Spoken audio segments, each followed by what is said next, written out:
crisp, crumble, buckle, Betty, slump, grunt, cobbler. Are we missing any? But a Charlotte is a whole other thing. Hi, I'm Melissa Clark, and I'm here in the NYT Cooking studio to bring you yet another episode of Shortcut versus Showstopper. In this show, I get to prove to you that desserts don't have to be fussy to be delicious. I always do two versions of one dish. The really simple shortcut version that you can make on any weeknight, or the weekend version, the project, the blowout, the dessert that is just so flamboyant, so over the top that you are gonna wow anyone you show it to. But it turns out both of them are delicious. Shortcut recipe, easy buttermilk 1 bowl peach cobbler. That's a lot of adjectives. You can just call it easy peach cobbler, because it is. I'm going to use frozen peaches because these are a true shortcut. If you're the kind of person who likes to peel peaches, it has been done for you. They're also usually really good. The thing about frozen fruit is it's picked when it's ripe and juicy, so you're getting that in your frozen fruit. In order to bring out the best of any peaches, whether they're frozen or if you're using fresh peaches, I like to cook them down in brown sugar and a little bit of lemon juice. The brown sugar adds caramelly notes. The lemon juice brightens them up. I say 2 to 3 teaspoons in the recipe, but that much. So much of cooking is like relying on your instincts as a cook. You know, trust yourself. If you taste a fruit and you're like, this is really tangy, hold off on the lemon. If you taste it and you're like, yeah, it's a little flat, add a little more lemon. And now I'm gonna add my peaches. So I'm using 6 cups here. You know, one of the things about baking is people find it really rigid. They think, I have to follow the recipe exactly. But no matter what you cook, whether you are baking something, whether you're cooking something savory, it is up to you, the cook, to taste as you go. If you happen to be making something sweet, all the better for tasting. I'm just stirring it around and encouraging the frozen peaches to melt. If you were using fresh peaches, this whole thing would take about 2 to 3 minutes. But since I'm using frozen ones, I have to defrost them first, so it's gonna be probably 5 minutes. I am also adding just a teeny pinch of salt here, just gonna bring out the flavors. It's gonna make them a little peachier, a little more lemony. So what I'm looking for here, what I wanna do in this step is I want to encourage the peaches to release some of their liquid. I want that liquid to hit the pan and to reduce a little bit, to form like a syrup around the peaches. So I know this is a shortcut recipe, but there are some steps you just gotta do for the most delicious thing. I mean, really, you could just go buy a peach cobbler. But we're not doing that. We're making the most delicious shortcut version. You like to bake. You like to bake. That's why you're watching this show. I like to bake. You can see by the bubbles. You see how the bubbles are just, they look a little bit slower, a little thicker. I'm going to taste a little piece of peach right now. Blow on it first. And I'm just going to get a sense of, does it need a little bit more lemon? Does it need a motorcycle?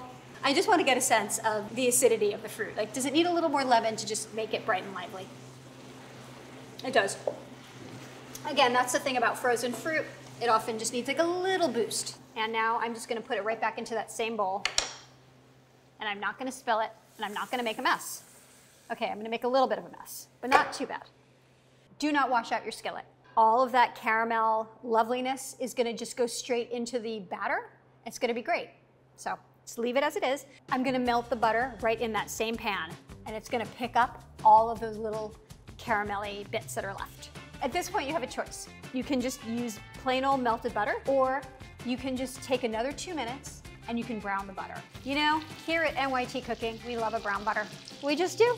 It just has so much flavor, and it just sort of seems like, well, why the heck not? The key to making a good brown butter is you're gonna watch it. You're gonna watch for when those foamy milk solids on top dissolve and fall to the bottom of the pan and turn brown. And you're also gonna listen, because brown butter is very loud.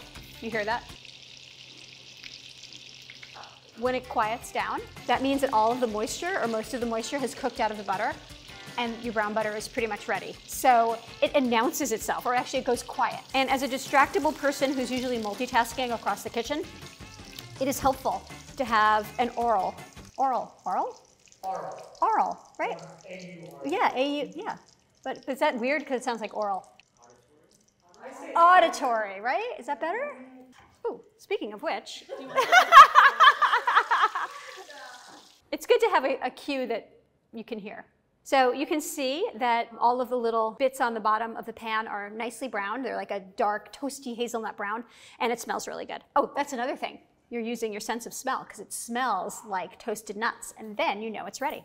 The batter is super easy, one bowl batter. You just whisk it together in a big bowl. I mean, this is basically such a simple batter, you could really use it for anything. This is your basic buttermilk all-purpose batter that we're gonna use on our cobbler. Let's talk about buttermilk. You don't have any buttermilk. Are you stuck? You are not stuck. Yogurt works really well. If you have Greek yogurt, just thin it down with a little bit of milk or a little bit of water. Any dairy product that has some acidity that's been fermented is gonna work here. The great thing about this cobbler is if you have any kind of frozen fruit in your freezer, you probably have all the other ingredients. I mean, they're pantry staples. You could even do this with just regular whole milk, although it's not gonna have the tenderness or that sort of bright flavor that the buttermilk gives it. Okay, now the fun part. What should we flavor it with? So, we have the peaches. They have already been flavored with some lemon juice to make them, lively tasting. But what else should we add? This would be delicious just tasting like peach. But here are some options for you. All right, everybody on the crew is gonna help us decide what we should add. Vanilla extract, almond extract, a classic with peach, cinnamon, nutmeg, ground ginger, teeny pinch of clove, or we can just zest up this lemon and add some lemon zest. All right, people, what should we do? Lemon zest and almond. Lemon zest and almond, okay. We have one vote for lemon zest and almond. You like, okay, we have a second vote there. Almond, almond. So we're going with almond and lemon. It's going to be delicious. When you are making your own combination of flavors at home, don't use all of those options. Just use like a couple. Maybe pick 2 or 3 and then keep it to that. This batter is gonna go right on top of the butter, and I'm not gonna mix it in. I'm just going to kind of spread it in the pan. You don't even have to mix it in. In fact, you don't want to mix it in, because what you want is you want that butter to bubble up on the sides while it bakes, and then it's gonna get nice and crispy. Cobblers are amazing. Cobblers are just such good dessert. Why don't we eat cobblers more often? Seriously, I don't have enough cobbler in my life. And now I'm gonna put the fruit on top. So you just, again, you don't mix it in, you just leave it like that. And then the fruit, which is a little bit on the warm side, could use a spoon. And then I'm gonna add the juices. You don't wanna waste anything. All the juices go into your cobbler. If you wanted extra crunch, you could sprinkle sugar on top of this, and just a little bit. This is already pretty sweet, but the sugar adds, and it really does add a nice crunch, especially where it hits the batter. So focus more on the batter part than on the peach. And now we are going to put this baby in the oven and sit on our hands until it's done. 350 for about 50 to 60 minutes. Ooh. Now how am I going to open the oven? Magic, magic, people.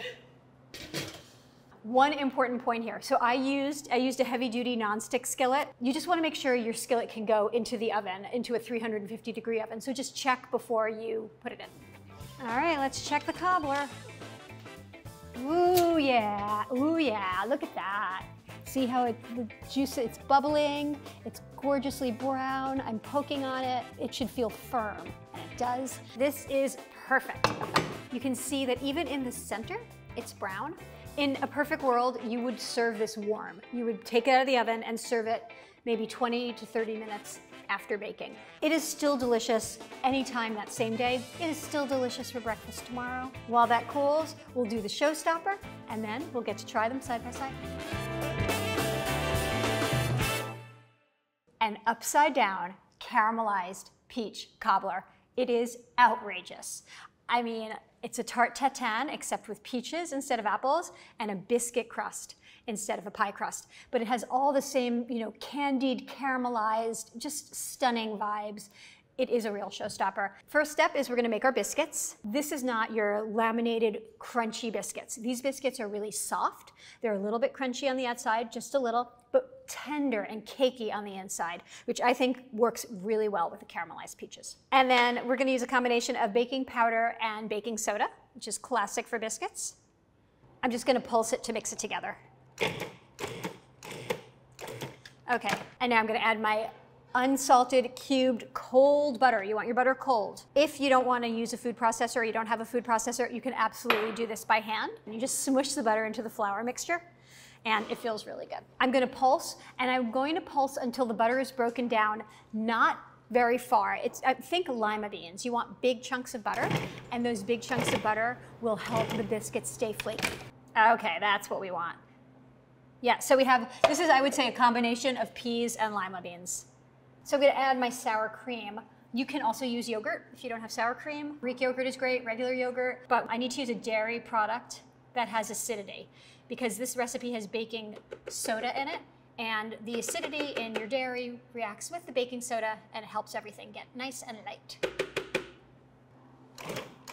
So say that you go a little crazy with the pulsing and your butter does break down and you get like a cornmeal texture, it's still gonna be great. Don't worry too much about it. They might not be quite as light, but they're still gonna be delicious. They're just gonna be a little cakier. Okay, so what I'm looking for is I wanna be able to just pinch it into a little biscuit-like disc. Okay, so I'm gonna just add a little bit of flour, and then I'm gonna turn my biscuit dough out into a big floury mass, and I'm just gonna finish working it together with my hands. So just squish it together, turn it a little bit. You're just kneading it maybe 6 or 7 times till it comes together. If the dough is not coming together, you also have the option of adding a little bit of water. That's the thing about when you are the cook. It's up to you to determine, does it need a little water? Just like before with the peaches, did they need a little acidity? And what you're looking for is you want it to be a shaggy ball, but it should come together. So we have our dough. We are going to divide this into 8 biscuits. You want them to be approximately the same size, but you really don't have to get your scale out. Okay, so I'm gonna roll these into balls and flatten them into cute little discs. This is an upside-down cobbler, meaning you are going to flip it over. So no one's even gonna see the biscuits. So if they don't look like discs and they look more like splats, that's fine. Baking is really more forgiving than you think. So our biscuits are ready. I'm gonna stick them in the fridge. We want to chill them for at least 20 minutes. You can do these a few days ahead. Just wrap them up in plastic wrap before they go in the fridge. But for 20 minutes, they're gonna be fine. I'm just gonna throw them in. So for this recipe, we have very, very large peaches. So I'm going to quarter them. If you have regular, smaller sized peaches, you just wanna have them. Let's try to sneak by. Good thing we caught them. Caramel time. I love making caramel. There are several ways to make a caramel. I like to do it the easy way. A lot of pastry chefs don't add water, they do a dry caramel, but I find it to be a little bit riskier. You have to be quicker on your reflexes, you just have to pay more attention. If you are the least bit distractible, do a water caramel. It just is a little more forgiving. And in the end, you end up with the exact same flavor. I'm also adding a little bit of honey to my caramel, and the honey is going to keep the sugar from crystallizing. You'll often see recipes that use corn syrup, but I prefer honey, I like the flavor. And a pinch of salt, big pinch of salt, maybe 2 pinches. Stir this until the sugar dissolves, and then I'm gonna let it go and I'm gonna let it cook. It's just doing its thing. The water that I just added is cooking off, and once all the water cooks off, then the sugar is going to be able to caramelize. The water is keeping the temperature lower right now. By the way, once you know that the sugar has dissolved, you don't need to stir it anymore, but you might want to swirl the pan because can you see how it's starting to brown on the outside but not on the inside? It's starting to get to be an amber brown. I want it to go darker. Now, the darker you bring your caramel, the less sweet and more complex the flavor. You don't want it to be burned, but this light caramel isn't as full flavored as I want it. I want it to take on the color, almost like milk chocolate, but not quite that brown. Ooh, here it goes. Almost. So I'm turning off the heat and I'm gonna add the butter and it's gonna splatter. So you stand back, I'll stand back. And the butter is stopping the cooking. That is beautiful. I'm continuing to whisk so that nothing burns. Yeah, that's exactly right. Ta-da! See, caramel, easy, not hard, kind of fun. I'm adding my peaches and I'm turning the heat back on. What I want to do right now is I'm encouraging the peaches to give off some of their liquid. The reason that this step is important is if you don't cook down some of the liquid, when you turn over your caramel, the caramel is going to be too thin. The juices of the peaches are going to thin it out. So definitely don't stick your fingers in here because, caramel is super hot and I have gotten burned. And I don't want you to get burned, but you're smarter than I am. You're not gonna get burned. You're gonna be good. You're gonna use your tongs. You're not gonna stick your finger in the pan to try to help move the peaches. You can see they're starting to get shiny. They're starting to candy. The peaches have cooked down a little bit. They've released their juices, and I have flipped them so that they are skin side down at this point, because then when we overturn it, you want to see the rounded side of the peach. I'm going to grab those biscuits and put them on top. These smell so good. One right in the middle, like a little flower. And I'm going to use more of the sour cream just to paint the top, which is going to help the sugar stick. The Demerara is just going to add another type of crunch, another texture. And also, it's going to look pretty. So say you were scared to overturn it. You could serve it right out of the skillet, just like this, and it would be almost as beautiful. Not just as beautiful, but almost as beautiful. So this is also your insurance. If you don't have Demerara, I mean, Demerara is nice here because it gives another kind of crunch. It stays super crunchy. But if you don't have it, don't stress. Just use regular granulated sugar. For baking, I'm going to move the skillet onto a sheet pan lined with parchment, just in case some of the caramel bubbles over. Just in case, you know, why not? It is your insurance policy. Plus, it makes it a little bit easier to move the skillet in the oven. 350 for, 40 to 50 minutes.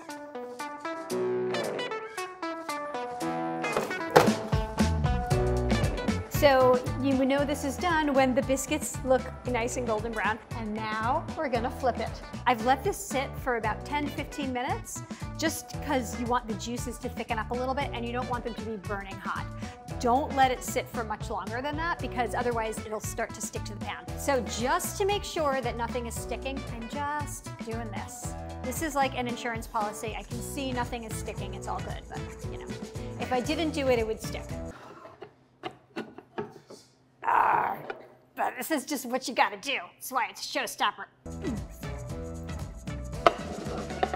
Ta-da! See, we were so brave. I mean, right?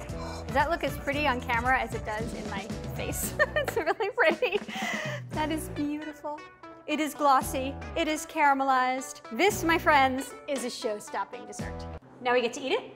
We have to shoot the beauties first. Okay, we have to shoot the beauties first, then we get to eat it. All right. Yeah, I wouldn't clean too much of that. Beautiful. Is that good? I just have to make sure it's not burnt. It's really good. I think I want to put it here and have it spin.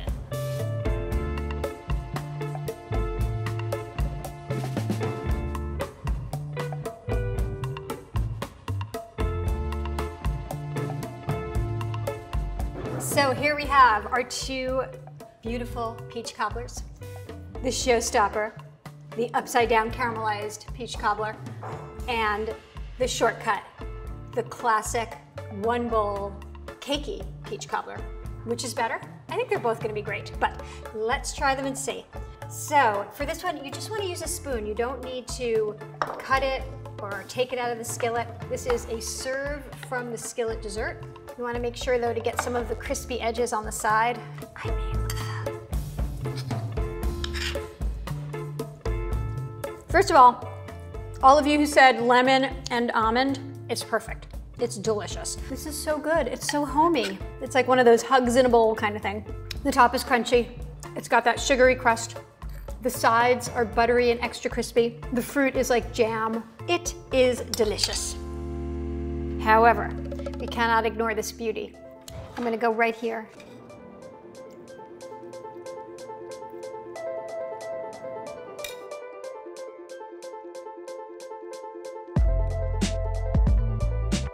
Can I eat it now? You gotta let them get their shot. It's so annoying. This is a whole other kind of cobbler. The peaches are so caramelized. They're so soft and candy-like. And then the biscuits are so sweet and the cream just adds such a nice tang. It's so good, it's so elegant. I mean, here's the thing. You can't lose because they're both delicious. You can find these recipes plus so many more and more shortcut versus showstopper recipes at New York Times Cooking. You'll find us, we're there.